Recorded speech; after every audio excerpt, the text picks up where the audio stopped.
지난 1월 17일 민주당은 일방적으로 소위 내란 특검법을 통과시켰습니다. 민주당에게 공개적으로 묻습니다. 이 특검으로 누구를 어떤 범죄로 수사하겠다는 것입니까? 아마 제대로 답변하지 못하고 얼버무릴 것입니다. 아시다시피 특검은 중요 사건에 있어 기존 수사기관이 공정성을 기할 수 없거나 아니면 수사가 미진할 경우에 도입하는 것입니다. 그런데 비상계엄 관련 수사는 지난 40여일 동안 검찰, 경찰, 공수처까지 달려들어 경쟁적으로 수사를 해왔습니다. 이제 중요 인물인 대통령이 구속됐고 국방장관, 육군참모총장, 수방사령관, 경찰청장 등등 모든 중요 인물이 줄줄이 구속되었습니다. 한덕수 국무총리, 정진석 비서실장, 심지어 우리 당의 추경호 전 원내대표까지 수사했습니다. 이제 더 수사하고 체포할 사람이 없는데 특검으로 누굴 더 수사하겠다는 것입니까? 민주당은 협상 중에 이 질문을 받자 국회 등에 출동한 하급 장교와 부사관 등을 더 조사해야 한다고 답했습니다. 군의 명령 체계에 따라 상급 명령을 복종했을 뿐인 젊은 장교 등을 상대로 피의 숙청이라도 하겠다는 것입니까? 정과사범 이재명 대표가 이런 황당한 핑계를 대는 이유는 조기 대성령 특검이라는 정략적 흉계를 차마 발설하지 못하고 있기 때문입니다. 특검보, 검사, 수사관, 파견 공무원까지 130여 명의 대규모 인력을 동원하고 수백억 원의 예산을 투입해 이재명 조기 대관식의 걸림돌을 모조리 제거하겠다는 속셈입니다. 이 흉계의 핵심은 형사소송법상 금지된 별건 수사를 허용해서 수사 대상과 범위를 무한대로 넓히는 관련 인지사건 수사 조항입니다. 민주당은 특검법에서 의안죄와 내란선전선동죄를 삭제했다고 생색내는데 대국민 사기입니다. 인지사건 수사를 통해 얼마든지 의안죄와 내란선전선동죄로 정부,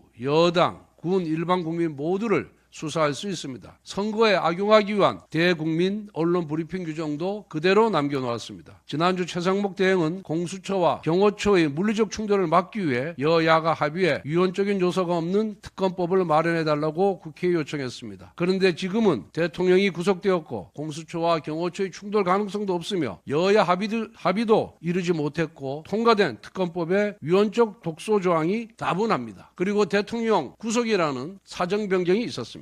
이재명 세력의 정략적 특검을 도입하면 수백억 원대의 혈세가 들어가야 합니다. 과일과 소고기도 경기도 버커라 사 먹은 이재명 대표의 개인 돈이라면 이런 엄청난 예산을 함부로 낭비할 수 있겠습니까? 최상목 대행은 헌정 질서를 지켜야 할 대통령 권한 대행으로서 또 국가 재정 살림을 알뜰히 꾸려나갈 책임이 있는 경제부총리로서 민주당이 일방 처리한 특검법에 대해서 제2요구권을 행사하길 바랍니다. 다시 한번 강조합니다. 특검의 필요성도 없고 특검 도입의 원칙인 보충성과 예획성도 충족하지 못했고 그리고 예산 낭비가 불보듯 뻔한 이 특검법을 반드시 제2요구하길 바랍니다.